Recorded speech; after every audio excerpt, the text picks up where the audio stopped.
Minhas amigas e meus amigos do Nocaute. O Brasil está vivendo um momento muito confuso, muito complicado. Evidentemente, há mudanças que são positivas, revelações que demonstram aquilo que muitos de nós já suspeitávamos há muito tempo, isto é, o uso indevido e político da justiça para condenação do presidente Lula, no processo que tinha por objetivo evidente afastar todo um projeto político do país. Por outro lado, sente-se que, digamos, da parte das autoridades, algo confuso, que não se pode bem saber para onde se dirige. 2 generais foram demitidos recentemente. Eu conheci ambos, porque eu fui ministro da Defesa. Um deles, eu nunca pessoalmente defendi que generais fossem ministros de outras pastas, mas são pessoas competentes. O general Santos Cruz, que ocupava a Secretaria de Governo, eu conheci primeiro na missão desempenhada no Haiti, e mais importante do que isso, é que ele foi pela ONU indicado para chefiar a maior missão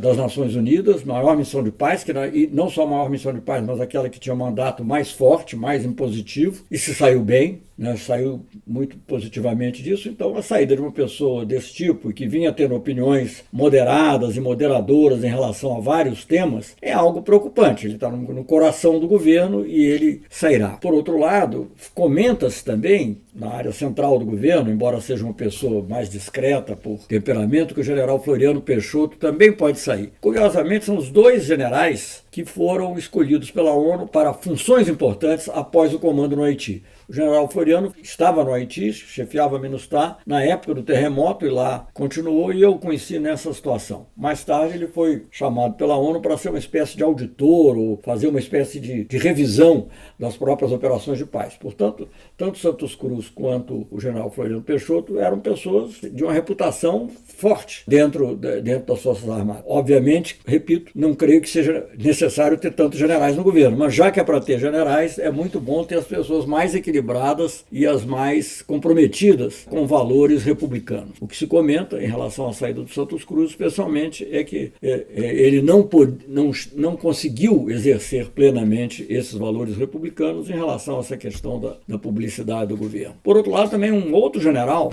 foi demitido, aparentemente não ainda publicado no Diário Oficial, no momento que eu estou falando, mas já demitido, que é o general Juarez do Correios. Segundo eu entendo, o general Juarez eu também conheci. Ele é um homem de grande capacidade organizativa. Ele foi secretário-geral da Junta Interamericana de Defesa. Eu não tenho também especial apreço pela Junta Interamericana de Defesa, que é um pouco lá uma sucursal de uma visão ultrapassada da estratégia dos Estados Unidos, que tende a tratar as Américas como se fosse toda ela uma única realidade, inclusive com a América Latina e América do Sul meio como quintal, mas o general Juarez era um homem respeitado. Exerceu essa função bem, depois exerceu outras funções no Exército, comandou toda a área de ciência e tecnologia, foi comandante militar antigamente chamava os exércitos, mas de um dos comandos militares importantes, Comando Oeste. Então também me surpreende o que está acontecendo, o que isso reflete em termos de preocupação governamental. Tudo isso mesclado com declarações que também geram preocupação, imagino que podem estar gerando preocupação, inclusive nos próprios militares, declarações sobre armas, sobre população dispor de armas para evitar golpes. Que golpes? Quais são os golpes que as pessoas têm em mente? Não sei. Enfim, de acordo com a Constituição, pode-se até criticar isso, também, mas o fato é que quando você fala das Forças Armadas, a missão primeira, segundo a Constituição, não estou com ela aqui para ler ao pé da letra, mas número 1 é a defesa da pátria, número 2 é a garantia dos poderes constituídos e, a pedido deles, a lei e a ordem. Aliás, até foi usado com um certo exagero recentemente, sobretudo naquela intervenção no Rio de Janeiro. Mas o fato é um pouco estranho, que se diga que a população possa ser armada para defender o país de um golpe. É algo que não combina muito com as concepções institucionais das próprias Forças Armadas. Outro elemento que também se acrescenta nesse quadro de complicações foi a demissão do presidente do BNDES. Mais uma vez, não sou eu que vou louvar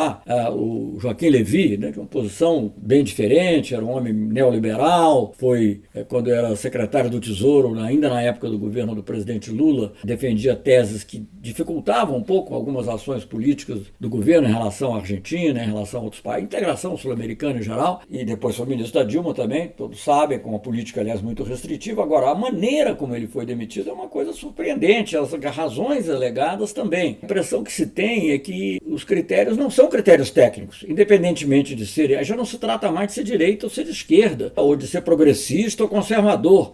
Se trata um pouco da civilidade na maneira de lidar com as pessoas e com os cargos públicos. É extremamente preocupante isso tudo. Extremamente preocupante porque também vemos que esses vazamentos das conversas, sobretudo do juiz Moro com o procurador Dallagnol e outras do procurador Dallagnol, que se referem inclusive a ministro supremo, etc., estão aí na raiz do fato de que vai voltar a ser apreciada esse pedido da defesa do Lula em relação à suspeição do juiz, o que provavelmente acarretaria a nulidade do processo. Isso muita gente que inclusive não gosta do presidente Lula tem dito que era o normal, porque a pessoa pode não gostar do presidente Lula, mas gosta da justiça. E a justiça tem que ser imparcial, não vou entrar nos detalhes, porque isso tem sido debatido amplamente. Esse quadro todo, de uma certa confusão institucional, dúvidas em relação à área militar, me deixa também preocupado em relação ao que pode acontecer. E eu espero, bom, primeiro, eu torço, nesse caso, para que a segunda turma vote de uma maneira que possibilite a libertação do presidente Lula. Isso eu torço. Agora, eu espero também que o comportamento das Forças Armadas seja absolutamente institucional e que respeite a legalidade. Outro dia, até pensando nesse tema, lembrei do Marechal Lott, que garantiu a posse do presidente Juscelino, evitando um golpe. E ele não era uma pessoa de esquerda, nem nada disso. Depois até foi ganhando um ar mais nacionalista, mas ele, sobretudo, representava a legalidade. E eu acho que isso é uma coisa muito importante para os nossos militares. É respeitar a legalidade. Não é a minha concepção ou a concepção de um outro em relação a determinado tema. Nós não devemos dizer, creio eu, o que a corte deve fazer. Eu tenho minha opinião. Outras pessoas que não estejam exercendo cargos de força podem também manifestar suas opiniões. Agora, o importante será respeitar a decisão. E eu espero que essa decisão nos abra a porta para uma reconciliação nacional, para um diálogo amplo e para a volta do presidente Lula ao debate, a discussões nacionais, que nós possamos aos poucos voltar, se não a termos imediatamente um governo progressista, a termos pelo menos uma certa dose de normalidade.